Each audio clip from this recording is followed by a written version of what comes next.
Hey everyone, welcome back. It's Lucid, and I'm joined once again by Demosthenes. Folks. I'm excited to share more of this Cold Rhaga playthrough with y'all. It's kind of funny. I think I finally gotten used to saying your name. Like the first 10 episodes, it was like a tongue twister every single time, and now I can just say it. It's a little bit funny. I think the first references to it in I think maybe the Champions Arena series Right. or something was really pretty funny. Yeah, But yeah. It was not. I'm sure. I'm bad at pronouncing things in general, but this one's been a special case.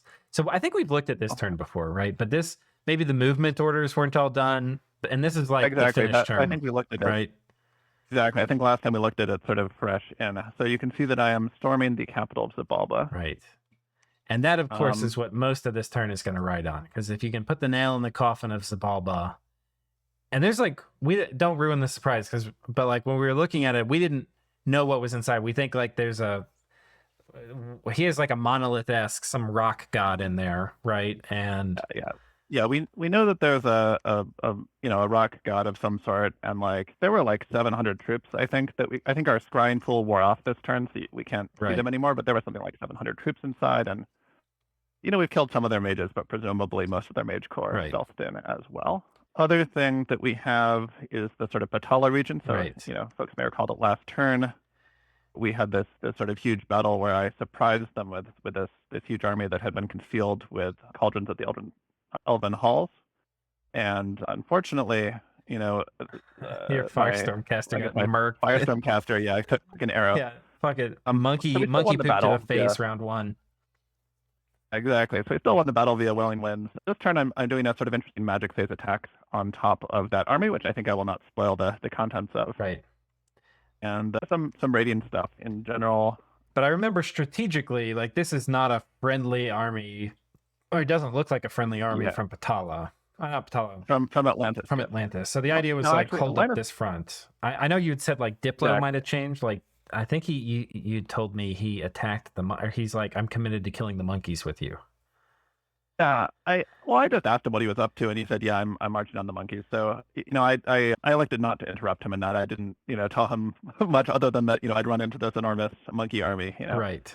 So we'll see the outcome of that. But as a result, I'm consolidating my army in that fort, but I'm not scripting to defend against an Right. attack from Atlantis. Which actually opens up probably these magic phase things on Patala because I was like the end of last episode, I was like, man, I'd be scripting all sorts of bullshit on top of this fort, assuming he's going to Yeah. attack. Like we spent a lot of time talking about that. So, Yep. anything you want to say before we pull up kind of the juice that we get in next turn? See what happens.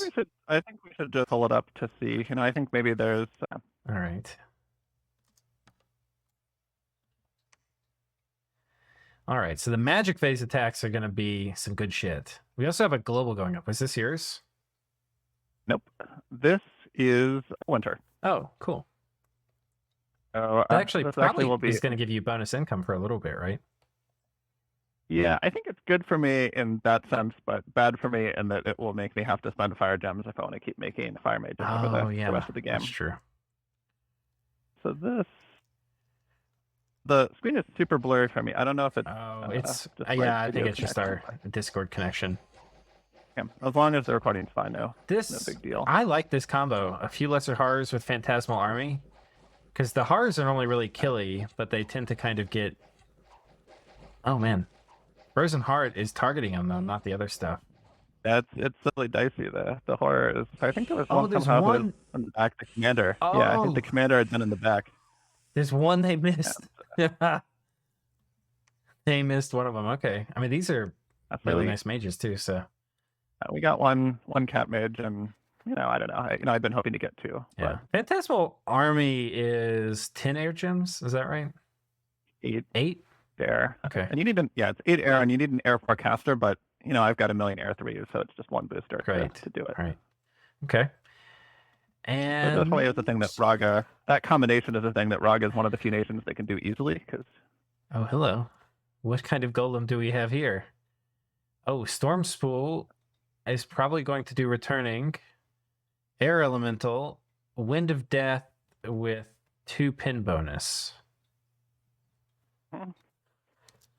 And the golem actually is he also casts Zodiac's Doom, and it's actually Aerofend that I want Okay. the Air 2 Right, check right, for. right. The concept here is that I use the ghouls and the imps to distract the enemy, Right. and then Wind of Death.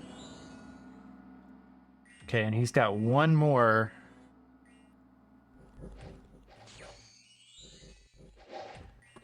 And the golem presumably is going to do Vortex of Returning right about meow. Yep.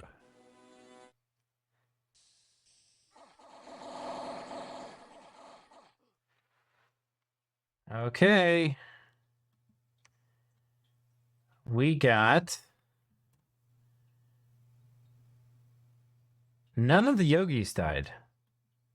We didn't get any mages. I think basically because the enemy did cast anti-magic and fundamentally with only 2 penetration bonus, it's like a, MR 10 versus 18 sort of level of check.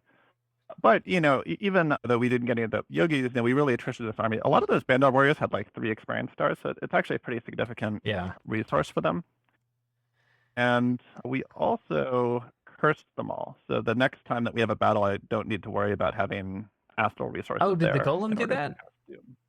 The golem did Doom. Yeah, okay. While he was waiting for the Wind of Death to go off.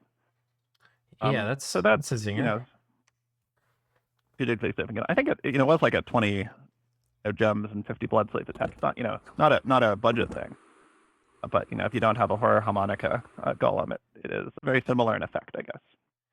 Yeah. So yeah. No, I mean really, that looks really pretty effective. Okay, so he moved this back on top of Miklin's cap. And Atlantis did not attack you. But you can feel us moved into the lake. Right. We should we should go watch Xibalba before we. So Xibalba rides out. I think it's probably the right call. Yeah. And this is quite a big army there.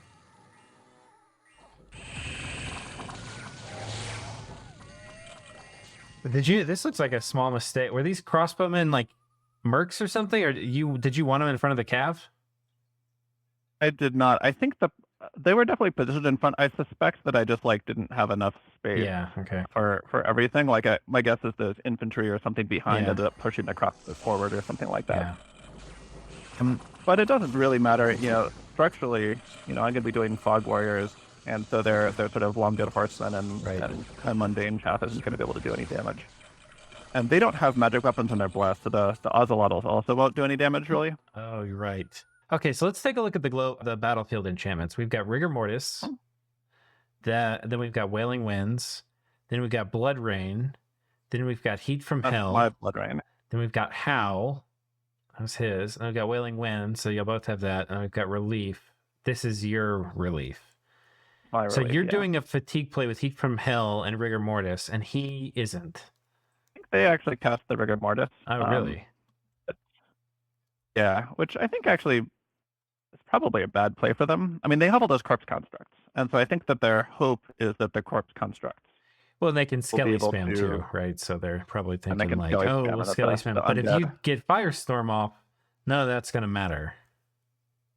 Yeah, in fact, even if what I determined, since this is a Heat 3 province, I don't even need to cast Firestorm in order to achieve my goal. And Firestorm would kill my Storm Demons and sort of have some downsides with that farm. That's why I chose to only do Heat from Hell. If you look at their army, everybody is starting to burn.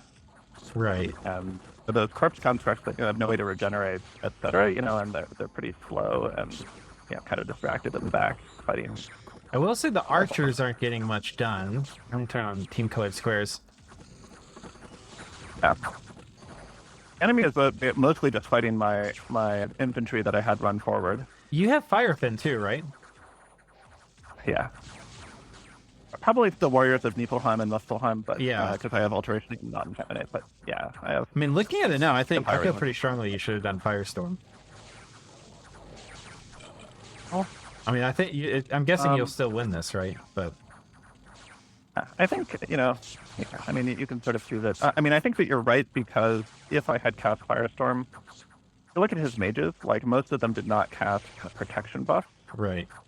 So I think it probably would have killed a lot more of the mages who end up getting away. Like most of them have already run. I think there's probably 30 or 40 bat mages who have Yeah. to willing wins already at this point in the battle. Right. I mean, it would also. I think you would have had less attrition. Because I mean, the fight. I think the fight would have just been over. Like, I mean, because you probably had a lot of your archers run out of ammo and jump it. Like, you had a lot of stuff jump in here to die. Well, the only things that jumped in and died were the cheap human infantry. All of my archers ran to Wailing Winds. Oh, did they really? I don't think they. Well, I mean, that's another reason if you why Firestorm would be good, because you're on the Wailing Winds clock as well. And in fact, I think my casting Blood Rain here was probably not constructive. Yeah. It would have been really good if they just defended inside the fort, but I was expecting them to march out. I would say that I did not script this battle perfectly. Yeah, I think honestly, it's just I think Firestorm one of these would have done it. late nights. You just need to get the turn in situation. Yeah. That said, if you look at the casualties from that battle, they lose their whole army, and or I guess like 100 units survive, but a decent number of the mages survive. Right. So we will have to fight them later. And then in terms of my casualties, it's like 2 mages and the Fiends of Darkness who jumped in the back early to distract them, and then 30 chaff. Like it's immaterial. Right, and you own most of the provinces, so you probably didn't lose hardly anything in the retreat. So I owned the full surrounding provinces. And then you storm. And so this is my mistake, which I think we'd even talked about that I shouldn't do this, but it was midnight and I ended up storming, and so this is just my communion slaves basically that ran in here. And, I mean that's another complexity too with like if it's going to be Wailing Winds versus Wailing Winds, you don't really know what you're going to have, when you storm. I think that if I had just made one adjustment, I would have won that. So all of my storm demons were led by my Banelord, and the Banelord ran. Right. I think if I'd had just any perfect leadership commander present to lead them, the storm demons would have killed the pretender because he had a shock malice. This guy doesn't have undead leadership. Yeah. I mean, I think so that guy had 18 morale. Yeah. He had morale gear, but it was army leadership morale gear. Yeah. I think what I needed was like a Revenant. I think if you did Firestorm, this whole thing would have just been different. I think if you did Firestorm, you wouldn't have had half of your mages run, and they would have been showed up in the castle battle and probably won it. Your Banelord probably wouldn't have run. I'm telling you, if you had done Firestorm, this battle would have been over by like round 5. I think that is possible. I was expecting them. They have water access, so I was sort of expecting them to do at least something to deal with heat from hell. Yeah. But it turns out they only have like one of their water mages here. I agree that given how they ended up I was expecting print scripting from them. Yeah. Given how they ended up scripting, I think Firestorm would have been devastating. What all did you have on? We didn't really look at the full buff suite you got off. You got off basically every buff in the game. Yeah. You had Lucky too? Yeah, dude, if you had Lucky, I totally would have done it. Because the thing is 5 fire resistance, especially if you don't have a lot of protection, isn't going to save you from Firestorm. It's going to do a lot, but it's not going to save you. And having Lucky there is really nice. And especially if you had Lucky in mass regen, which you did. So I did not have mass regen. The regen is only on the community. Oh, okay. That was one of the things we were talking about last time. Yeah, okay. I mean, even still, I think I finished Enchantment 8 this time. Yeah.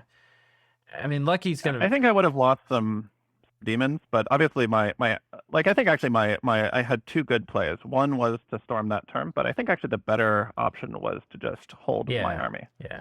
And this heat went from hell play. I lost almost nothing. And getting rid of their chaff with almost no casualties. Nice, another fort. And Grandfather Earth. Who dat? That's one of their heroes. I think they. Whoa, this is like early Age Atlantis shit. He didn't put gear on him? This is like a super combatant. I agree. I don't know why he didn't do that.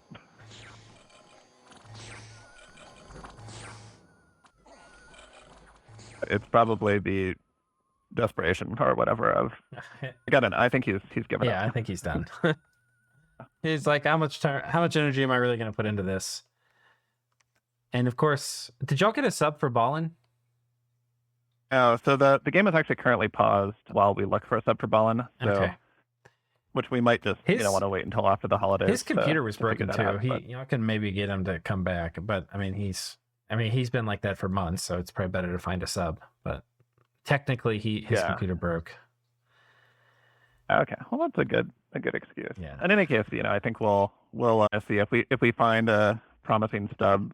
Yeah. It's sort of mid-December right now, so I think if we find one quickly, great. If Balin has time again, come January or whatever, great. But I think we'll have to see on that. But yeah, so I wasted 10 mages, but they're fundamentally very replaceable. But the shamans are a little unfortunate. Yeah, I mean the real thing is just slowing down momentum a little bit. I don't think it's really a big deal. But, yeah. Oh my god, that's a crazy graph. Look at that. And if you look at army size for them, you can sort of see just how much they have nothing now. Yeah. But obviously that GG. nothing is. I think actually this is the time when it's okay to go AI if you're Xibalba. You don't need to play this out. I mean, your turns take you 1 minute, right? Because you're just going to script your god. Yeah, I think that I actually think that he has some agency here. I don't know whether he'll use it, but he has 30, 40 mages in that capital who are stealthy skelly spammers. He can go out on a raiding, mad party. Yeah. He can. I'm just saying. The other thing is, he could do some stuff, but it's also like he's done. Like the chance of turning the Xibalba position into a win at this point is actually 0. Like you can't. The chance of king making 1%. Yeah, no, I think that the only thing that he can do is cause some attrition to avenge his destruction, and I think he actually could cause some amount of trouble again just because of the stealthy mage aspect. Right. If he just manages to keep one province every turn, he'll be able to go around raiding. Additionally, that pretender, he did some interesting things with scripting it. Yeah, actually might have seen he did life for a life spam really? Inside the fort, which I think was very clever as a script for him. Well, he probably can do leeching touch and bullshit when you're up close with him too. So yeah, like this is not actually an easy pretender to kill. Wait, why does he have a communion master matrix? What the fuck is happening? I think because he wanted to do Heat from Hell turn 1 or something like that. But there's no slaves. Well, I think this is I don't understand. I actually, this is a Dominions mechanic thing that I learned from this battle. I expected his retreated army of mages to appear here, and I think they will appear here, but only after the storming battle. That's right. It's a weird mechanic, but that's how it works. And I mean, there's a good reason for it.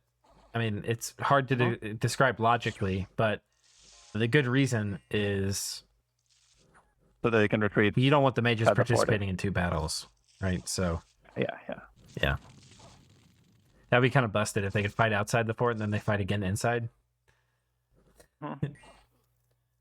And technically the ones who are storming can do that. So it is. That's true. A little asymmetric, but yeah, it's. I think it's a reasonable mechanics choice. By the winter. In any case, so Xibalba is now just down to their capital, and Patala did a little bit of counter raiding as well. Did you? This move might seem a little antagonistic to Atlantis. Have you talked to? I would probably. I told him that I'm moving off. That was my goal. There was just to annoy Patala, because I could see that they didn't have a Nagini currently there or whatever. Because from the Atlantis position, it would be great to get all this free land. Like that seems great. The problem is you're gonna eat this and then you eat Gath or Agartha and you win. Like it doesn't matter. There's actually not that much land for me to eat from Patala in some sense. I mean, obviously I've raided a few provinces that he can take back, but there's only one fort sort of close to me, which is the capital. Yeah, it's a good place to focus. So in some sense, it's I think if Atlantis is thinking about this strategically, I think the plan of, okay, I'm going to go eat Patala while Gath keeps Rhaga busy. And, if Rhaga keeps Patala's army busy, and then they can join in a sort of whole world versus me coalition, but they'll be sort of one of the biggest nations in that coalition, as opposed to currently where I think Gath is considerably bigger than it looks a little bit different from the land. Finished all. Atlantis has most of the area, right? That was his first war, right? Yes, That's correct. But Ulm had taken parts of Lemuria, and so if you look at sort of Gath's territory, it's a little bit more than All right. sort of Hold up here. that might seem. You don't Let's need look to at the diplo with graph. me here. I know what's going on. Right? Like you're double the next player. Right. Absolutely. I think his correct thing to do is to attack me. Yeah. That said, I'm trying to sort of channel what I think he might be thinking. Yeah, exactly. I think it's very easy. Scary. He doesn't want to fight me. Yeah, it's very easy to look at this Atlantis position and be like, this is going to be so much easier than fighting Rhaga, right? And I'm going to be big and powerful. Like, that is very tempting. And I'm normally like advocating, like, go in the path of least resistance where you can. Like, you shouldn't. Don't feel like you want to die on the sword to fight position 1. Like, that's not. Like, you should be trying to improve your position. However, the game is at that critical point right now. Time and place for things. Yeah, the time and place to win right now is everybody should attack Rhaga and try to make their little bit of gains off Rhaga. Exactly. And whoever does the best there will be one of the leading players when the next war comes. Yep. But so. Okay, so I mean, this is a cool episode because the war with Xibalba is over now, basically. Yeah, I think my sort of goal, I should be able to storm that fort again with my regathered army before Xibalba is really able to, before Patala is able to sort of interfere with that. Well, Gath is keeping his stuff in his cap. So Gath ended their nap with me. Oh, but it's here. There's one more turn of no hostile orders, and then next turn hostile orders can begin. Okay. So I think we should sort of assume that those armies that are... Holy shit. 200 crossbows with 100 Sair. Yeah.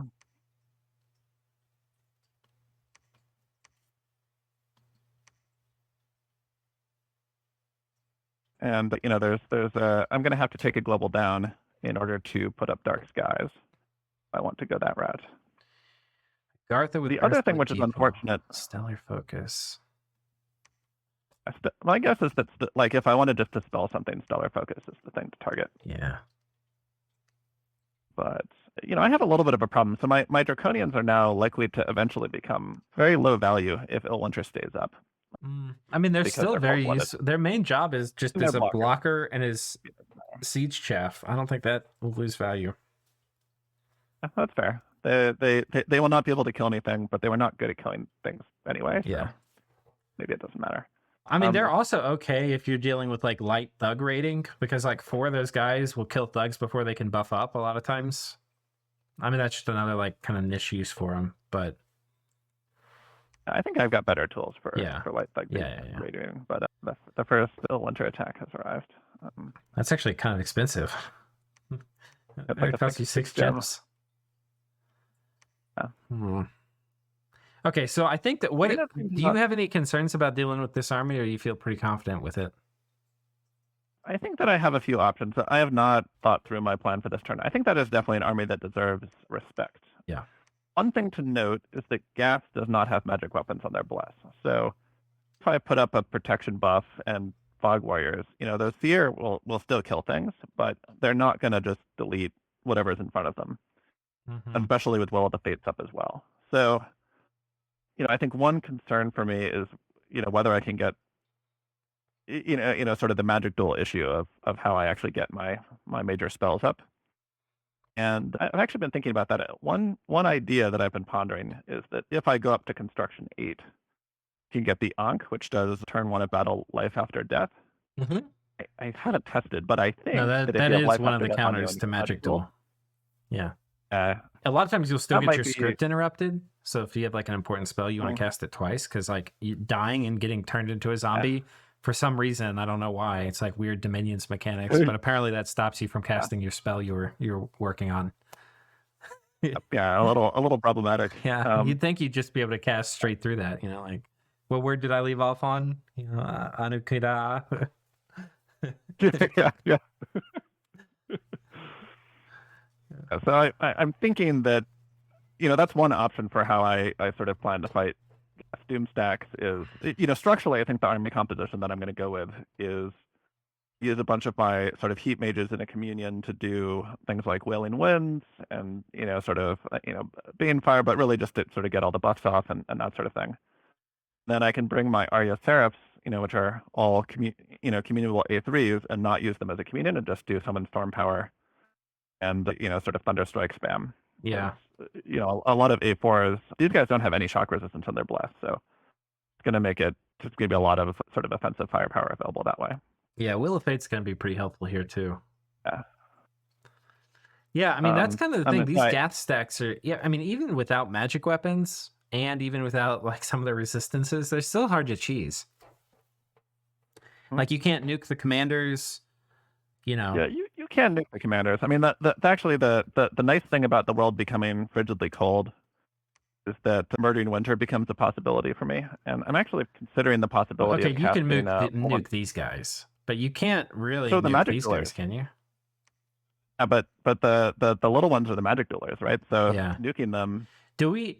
is actually pretty I'm going to go meaningful. ahead and just, not to say I don't want to discourage you from your line of thinking, but I'm going to go out on a limb and make a prediction. He's not going to cast Magic Duel more than once this whole war. That's probably Okay. right. Like, Magic Duel is the spell people worry about and fuss about more often than I've ever seen. But when it really comes down to it, most of the time people don't want to pay an astral gem to sacrifice their own mage. Like, people just don't want to come up with a plan. Like, people just want to have better plans than that. People don't want their best plan to be, I'm going to take 6 of my mages and I'm going to pay 6 gems to suicide them. Yeah, I'm, the other sort of detail that is worth mentioning is that it's actually possible that I will be bringing more astral mages to a fight than they will. Yeah. If you look at that fort just east of the forest, my forest fort, like 4 squares up from there, I have like. Wait, east is this way. Wait, which one? Oh, your mages, yeah. I go one province north. Got like 10 astral 2 sorcerers there, right? Like, and I can fly in, basically every Arya Seraph in the entire western half of my empire. You know what you might consider? This would just be super cool. I want to see it. So you can do it just for flavor. Do you have a Banner of the Northern Star? No, but I should forge one this turn. Okay, yeah, you forge one, and they're expensive as fuck though. But I use Dakamai's a couple. One thing I've never really, it's like one of the things I think would be useful, but I really don't ever see it happen, is you have basically any mage that's like this, that's not Astral 1, but is like Astral 2 or 3, and they have other good paths. You put Banner of the Northern Star on them, and then you have them turn 1 power the spheres. Not as part of a communion or anything, not to get off like some spell that requires a certain path level, but just to do like retail evocation. Normally you don't want to do it because it's a ton of fatigue, but like for this one, I mean, even for this guy, right? Power the spheres in Magic 1, you're going to get a 10% discount on top of it's going to cost you a third. So it's going to be like a 20 fatigue spell plus encumbrance. So you'll probably be like 27 fatigue, but then you do storm power. And then this guy's like all of a sudden an Air 4. Well, actually, I could just do that with every Arya Seraph and they'll be Air 5s. Right. But that's sort of spending about half their fatigue. But if there's no fatigue play spell in the battle, which I'm not sure that Gath is going to want to cast one, then, I have basically infinite Air 5s. Yeah. And so that's a kind of cool combo. I've actually really never seen people do it. I've thought about doing it a lot of times, but it's just like, whenever it's time for the rubber to meet the road, like I don't have I don't have the Banner of the Northern Star ready to go, or I don't know. I just haven't actually found a use case for it, but I feel like this might be one, because having people especially if you've got relief up and stuff, so that the fatigue, and then you're doing really big Thunderstrikes, because Thunderstrikes cost a ton of fatigue. It's usually like Air 3 and it's 50 fatigue, right? But, So cut if that, you're Air 3 and we get up to Air 4, it's all of a sudden reasonable. Or if you're Air 5, now we're at like 50 divided by 3, so that's 17 plus like Air 3 encumbrance. Yeah, exactly. So that's sort of the direction that I'm thinking is, the Arya Seraphs are the artillery, and the sort of their other guys are the Wailing Winds and so on. And the nice thing is that Wailing Winds will route of their lesser stuff and their mages, but it's not going to route the seer, so I got to kill all of them, once their mage support runs. Yeah, I think this matchup will change too once you have to because you have a lot of human HP dudes. Once you have to start worrying about flames from the sky, I don't think, given how slow Gath's game has been, that you have to worry about that soon. But maybe in like 15 turns you would. Yeah, exactly. It's only turn 55. The thing is, one of the things which is nice about these Arya mages is they have thin cold resistance, so Right. they're completely immune to murdering winter. Yeah, that's real nice. 15. And for flames from the sky, with my fire gem economy, like I can just gear every single mage with a fire plate or something like that, and or a demon bane is usually the best thing. It's actually with water. Sure, demon bane. Yeah. Just I have triple the fire income with the water income. The other thing you can do to free up a global slot, this is going to be actually easier than other things, is you just cap Agartha. We don't know what his god is, but we know he's staling or whatever. So you finish this war, you move everybody over here. You want to take him anyway, but taking him out's going to knock down Earthblood Deepwell. I was actually thinking that, I think the timing might not be right now, because, but in theory, my army that's taking Xibalba's capital, like, I should just end map with Agartha when it feels convenient to me and just sweep those forces west. Yeah, I think you want to go gas, right? Like the risk is that Atlantis would turn on you. But if Atlantis is over here finishing off, if he's got the brunt, like if he's going to be taking Patala's capital, which I think he desperately is going to want to do, and by the time your nap ticks down with Agartha or whatever, because you have to finish off Xibalba, like maybe you're attacking Agartha in 4 turns or 5 turns. Like he's going to be neck deep in Patala. He can't afford to attack you. And that's the perfect time to eat them. Because once he's done with Patala, then he obviously should turn on you even more. But you take Agartha out, then you get this global slot freed up, which would be nice. We'll be ready to same turn. And by then you might be able to do like a 300 gem Dark Skies. I think that the other angle to sort of talk about here is that you could just throne rush. If I crushingly defeat Gath's main armies, such that I can take their throne that's like right on our border. Yeah. I mean, I can win the game at any time at that point because that would be my 5th throne. Okay. And how many do you need to win too? Let's throne. Look at that. 6. 6. And do you have 4 right now, or do you have 3? The Iron Throne I took from Xibalba, but I think I'm moving my pretender there to claim it to this turn. Okay. So I don't. Do you need this mage? That's the only reason I'm claiming it is I don't have any Earth 2 mage access. Yeah. I'll think about the timing. It's also a good place. It's in the Xibalba corner. If you want to take a look at it. It also has a conjuration discount site, and I'm thinking it might be worth it for me to get a Troll King at that discount site. Okay. Because right now my highest, aside from my pretender, I only have 1 communion mages. And if you look at research, I guess there's sort of a question of what approach I go with, but one option is just to run up to Alteration 9. And at this phase of the game, Army of Gold is going to be very hard to deal with against me. In particular, it's the thing that allows me to just cast Firestorm every battle with impunity. Right. I don't think that their nations likely are going to are going to have level 9 research anytime soon. Well, there's also not a lot of Thunderstrike. Not Thunderstrike, Wrathful Skies nations left. Like Gath can technically do it, but it's not something you expect, especially if he doesn't have shock resistance. Agartha's not going to do it. Patala's not really going to do it. For mages. Yeah. There's, in any case, with Will of the Fates, Wrathful Skies doesn't kill you that quickly. Yeah. So I think, I think it's going to be a little bit of a challenge to prepare for war with Gath, just because I don't actually have an enormous amount of troops over there. And, I can do a lot with PD dumps, but I don't actually know where, I have a long enough border of potential targets that it's not trivial to.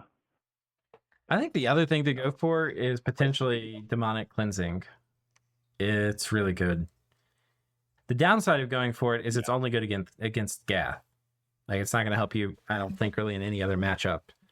I mean, I'm the main nation other than Gath that's using demons. So right. not going to help me there. I mean, Nexus, Demonic Cleansing.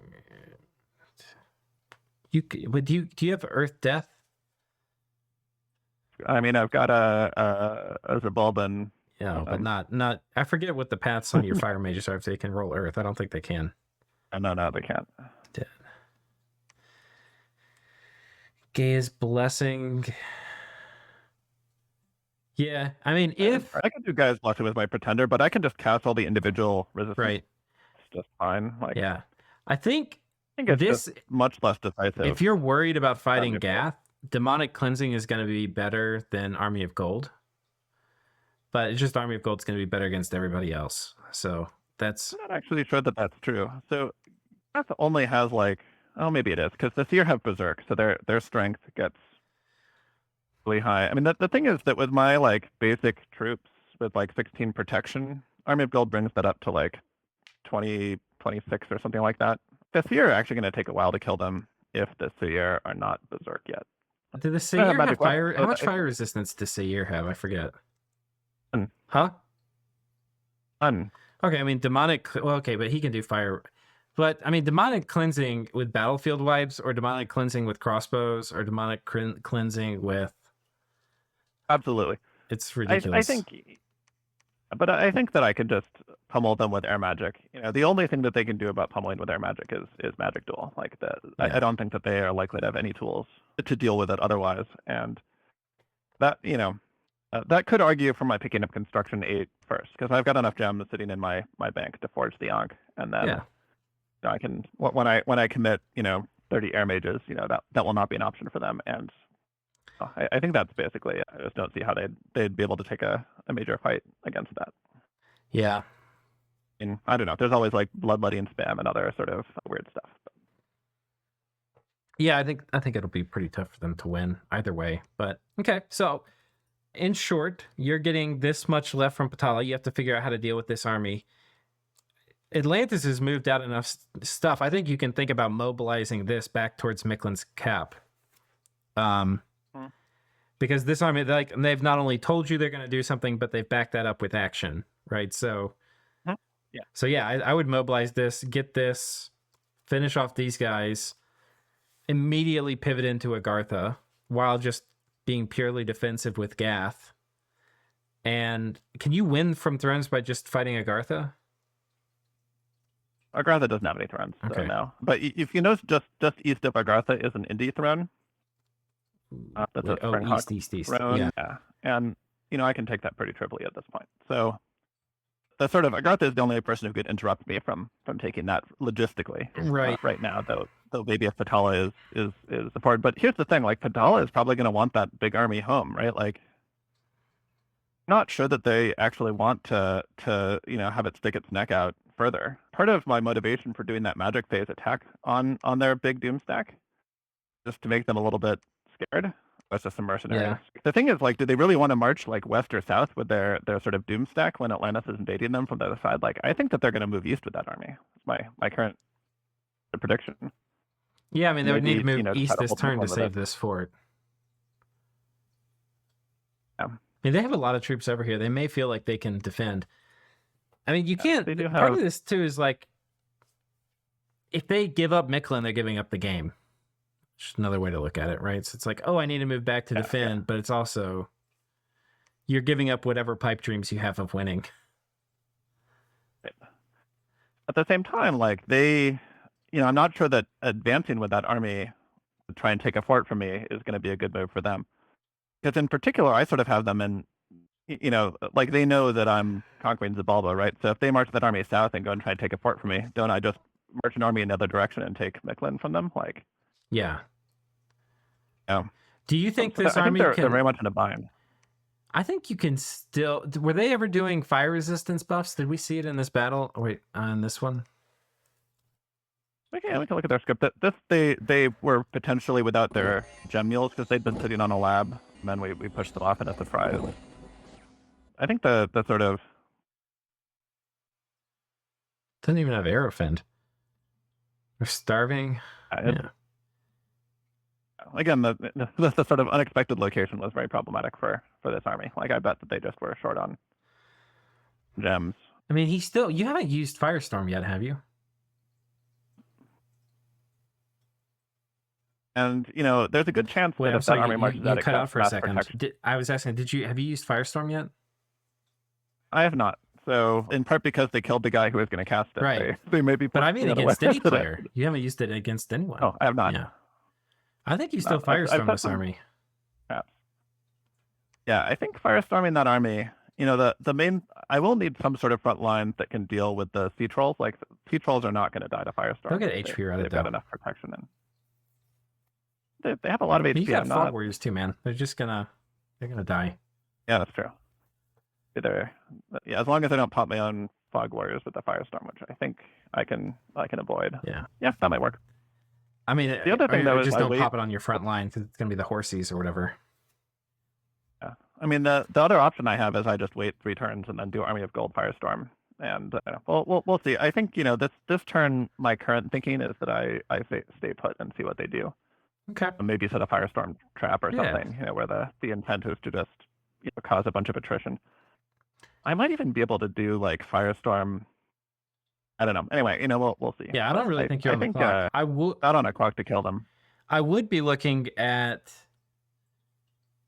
You don't really need your fire gems that much. I'd be looking at maybe doing another alchemy casting just to get temples built everywhere. And then once you have the temples built, doing whatever kind of priest I don't know what your budget preacher is. Is it just those guys? But because the thing is, you're going to get like another 1,000 gold from getting your Dominion into Xibalba. Well, I get that from killing Xibalba. The turn Xibalba dies is enough. I think what's coming together in my mind is that I think I should do construction 8. I should forge the alchemy stone that makes alchemy 50% more efficient. Okay. And I should make the Ankh, and that should be sort of my war plan for the next few turns. Okay, so that's like a more chill approach, but that makes sense because you're not, Atlantis is going to fight Patala. You have some time. I wouldn't chill too hard. I would pivot into Agartha pretty quickly, but yeah, I think you can do it. That's like a more chill thing. I approve. But I would think about making priests down here and because really it's going to help control unrest. It's going to, and you don't want to have like one candle here. You want to get up to like 4 or 5 candles everywhere as fast as you can. So that if you do choose to do Dark Skies later, it'll be. Honestly, I'm not worried about that. Like, let's look at the geography, right? Like the entire western half of Xibalba is only threatened by Agartha. Yeah. And I think that Agartha probably is so far behind in research that, I'm not sure that they can, that I'll need Wailing Winds, Agartha is also going to have like 900 gems in the bank, though. They will have 900 Earth gems. So, yeah, that is a. Yeah. You're going to have to deal with some iron walls and so on. Yeah. Anyhow, I do think Dominion projections are important. I wouldn't necessarily, the candles are going to go away, but I do think like actively preaching to get your Dominion in here is a good plan. I think for sure everybody who's there who can preach should do that rather than research. Yeah. Potentially even fly in some more. Yeah. I think that you're right that I should at least get a couple temples in there so that I can spam priests in the area. Yeah, exactly. I really don't have much Dominion spread. Right. Oh, and that's another motivation for claiming that throne because it's sort of on the exterior border. Yeah. Okay, let's see. I have one more thing I just want to look at real quick before we end this. Let's see if we can think of a way to cheese this dude. Huh? He only has 1 miscellaneous slot. It's his big challenge. So, I think that there's one easy way to kill him is that if he doesn't put an amulet of anti-magic in, one can just, soul slay him with penetration gear. I don't think that's going to be super great. That it'll take a while and he'll be able to cast spells for 20 turns before doing it, but that is an option. It doesn't have any shock resistance. Yeah, that's what I was thinking. I wouldn't even do big air elementals. I'd maybe do like 2 big air elementals to help kill mages and skelly spam and stuff. And I would just do like 20 baby air elementals. We don't need any baby elementals. Look at what that army contains sitting on top of the capital. Just hit T. Hello. We've got a pile of 30 storm demons there. Okay.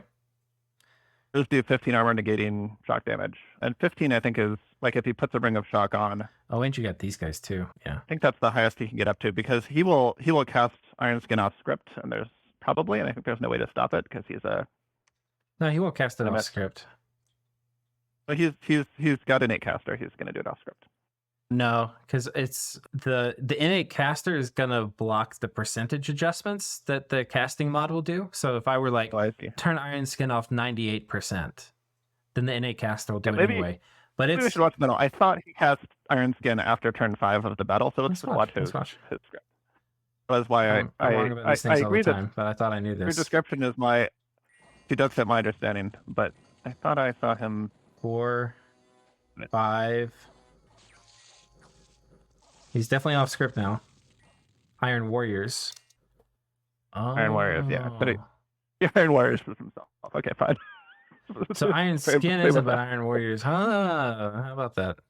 Yeah, there's those point buff people getting me to unblock Iron Warriors. So anyway, did so I that hit think him? he can't have more than 15. Oh, it did, because he's got the Shock Malice. The shock malice, yeah. So I think there's no way for him for Xibalba to prevent himself from to get more than 15 shock resistance. He doesn't have any. No, wait, maybe he could do Thunder Ward with an Air Mage.